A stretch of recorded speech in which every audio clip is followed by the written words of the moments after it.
ঐশ্বর্যের চেয়ে দামি সম্পদ বুদ্ধিমত্তা, আর সবচেয়ে বড় দারিদ্র্য হচ্ছে মূর্খতা। নিরর্থক ভয় পাওয়া হচ্ছে সবচেয়ে বড় দুর্বলতা। আর সবচেয়ে অধিক মূল্যবান বিষয় হৃদয়বান হওয়া।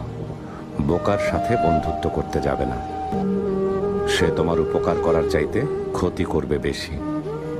কৃপণের সাথেও কখনো বন্ধুত্ব করবে না, কারণ সে তোমার বিপদের দিনে পাশে না থেকে নিজেকে গুটিয়ে নেবে। সাবধান, কোনো পরনিন্দাকারীকেও নিজের বন্ধু বানিও না, কারণ সে নিজের প্রয়োজনে তোমাকে ব্যবহার করবে। আর সেই সাথে মিথ্যাবাদীর সাথেও কখনো বন্ধুত্ব গড়ে তুলবে না, কারণ সে মরীচিকার মতো দূরের স্বপ্নে বিভোর করে কাছের জিনিসগুলোকে দূরে সরিয়ে দেবে।